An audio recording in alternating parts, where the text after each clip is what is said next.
Hello everyone, welcome back.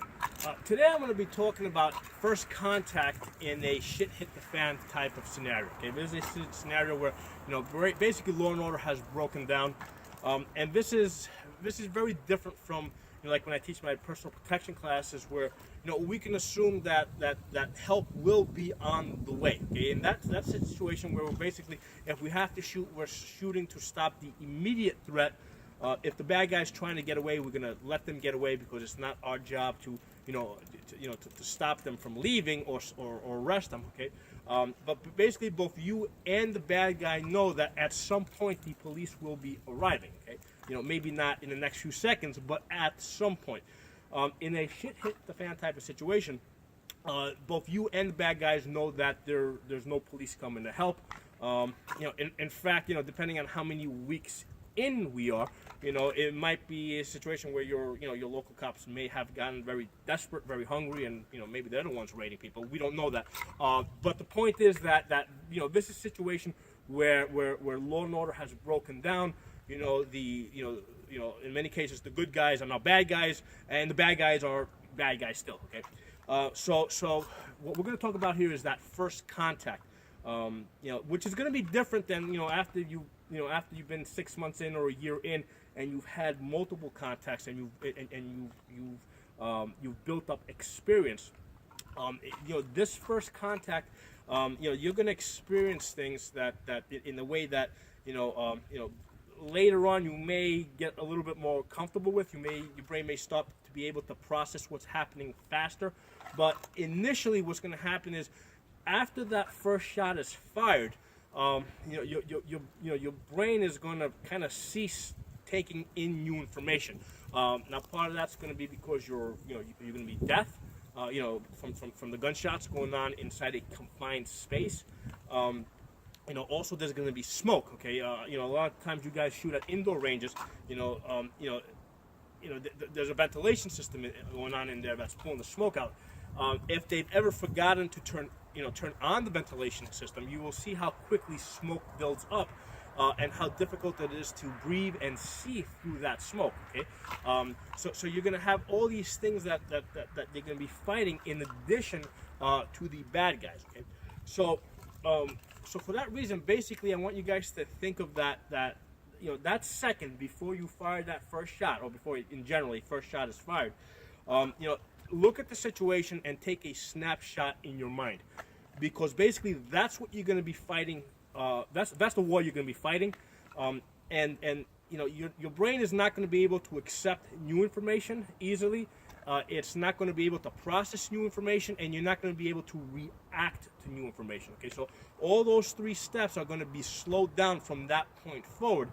So that's why we have to kind of work with that snapshot that we've taken in our mind, the second before these shots are fired. Okay, so there's three things that we're concerned with, that we want to make sure that we observe. Okay, number one, how many bad guys? Okay, number two, what are their positions? Okay, and number three, are we shooting left to right or right to left? Okay, so those are the three things that we have to become aware of, and we have to basically lock that into our mind, because that's what we're going to be that's what we're going to be working off of. Okay, and it will take some time before we're able to process any new information. Now, most houses, your first engagement is likely to happen inside your home. Okay, and you're most likely going to be fighting down a hallway or a long, narrow corridor. Okay, or down a staircase. Okay, if you're at the top of the staircase, bad guys at the bottom trying to come up. So that does give us certain advantages. The bad guys are basically in a confined space. So the nice thing is that if we are using the gun that we're supposed to be using, we're going to have a distinct advantage in that 5.56 can go through multiple people. Okay, and that's important. For a shit hit the fan type of situation, you definitely want an AR-15 that shoots the 5.56 caliber. You do not want an AK-47. Yes, I love AK-47s. I have lots of them, and 5 years after shit hit the fan, after your AR-15 breaks down, you're probably going to be using your AK-47 exclusively. Okay, but for that initial engagement, that first contact that you have, you want a light recoiling gun like an AR-15 with the 5.56 caliber. With the AK-47, what's going to happen is, because in this type of a fight, you're going to fire a lot of rounds, and the muzzle is going to start to lift up. Okay, whereas with the AR-15, basically that muzzle is really not going to move around much, and that's important because, like I said earlier, after the first shots are fired, first of all, there's a good chance that this will be happening at night under very low light conditions and under very smoky conditions. Okay, so basically, you're not going to be able to sense how high your muzzle has lifted. You definitely want a red dot on your rifle, and you definitely want a light. Although we're not going to be shooting with the light on, we're going to put the light on for a split second to observe, take that picture in our mind. Okay, how many bad guys are, what's their position, and make that decision if we're shooting left to right or right to left. And then we're going to quickly turn that light off, and then we're going to basically go to work on them. Okay. Now, what I have here is I have 3 barrels with 3 rims on top. Okay, and basically those rims represent center mass. Like I said, the first thing we gotta do is we gotta figure out how many guys do we have, and I got 3 bad guys there. Now, realistically speaking, that's pretty much as high as you can count when you're under stress. It's 1, 2, 3, or many. Okay, you really can't count any higher than that, and basically you'll spend too much time trying to count. So it's 1, 2, 3, or many. Okay, what are their positions? Well, basically I have 2 guys that are kind of to the left, and 1 guy that's sort of to the right by himself. Okay. And next, I have to make a decision. Am I shooting left to right or right to left? Okay. What I'm going to do in this scenario is I'm going to basically move to the left so that these 2 guys, right, the 2 guys on the left are lined up right in front of each other. And remember, the hallways are pretty narrow, staircases are pretty narrow, so that's usually not more than 1 step. Okay. And that's going to give me an advantage because basically every round that I fire is now shooting at 2 guys instead of 1. So I'm going to step to the left.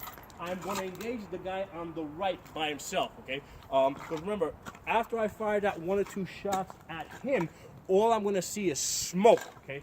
So I'm going to take those 2 shots, boom, boom. Then I'm going to go left. All right, and then basically I'm going to fire at the last known position of those 2 guys on the left, and I'm going to put multiple rounds into the smoke on those guys. Okay, and at that point, then I'll be able to stay behind cover and maybe turn on my light and assess what's happened. Although realistically, the light is probably going to bounce back on me, so I'll turn it on, probably turn it quickly off. And this is why it's important to have a 30-round magazine. Because you can't see the bad guys after that first shot. All you're going to see is smoke. You have to put a lot of rounds downrange. Okay, this is, like I said, this is not everyday, normal home defense. This is shit hit the fan. You need to stop those bad guys. Okay? Now, one of the things that you want to have, now basically you're going to be sleeping with your pistol. Okay, but this is not the gun that you want to take to this fight. Okay, because the pistol rounds are not going to go through multiple bad guys. They're probably going to go through 1 bad guy, and that's it. You want a rifle that will shoot through multiple bad guys. And we've already, everybody kind of knows where they're supposed to be at this point, so there's no chance that your family members will be behind those bad guys, because while you're doing your thing, they're all taking cover where they're supposed to be, where they're supposed to be. Now, one of the things that you definitely want to have, I mean, if you have a chance to get another full 30-round magazine, great. Basically that you'd have on a belt clip, or so, But get yourself a few of these 20-rounders. The 20-rounders are very useful because basically you can throw these into your back pocket, and they will basically completely disappear, and they're not going to stick up and be in your way. So you can basically always have that in your pocket. Have an extra 20 rounds in your pocket, because there's a good chance you're not always going to have this rifle on you.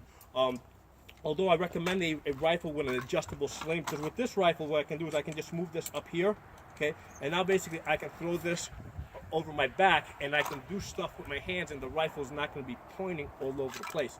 But the fact is that a lot of times you will end up having to take the rifle off in your as you're doing your day-to-day stuff. But you're always going to have your pistol on you. Remember, we use our pistol to fight our way to our rifle.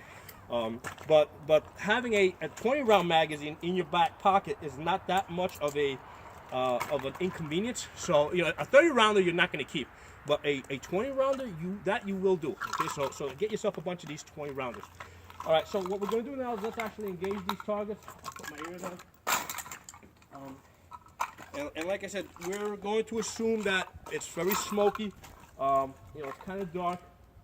I'm going to basically move myself into a position really quick, which is usually 1 or 2 steps.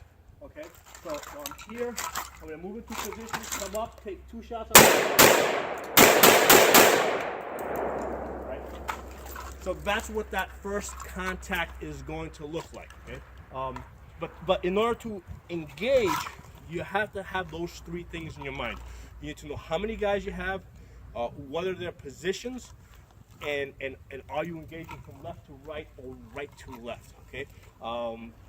Post some comments. Let me know what you guys think. I'll talk to you guys next time.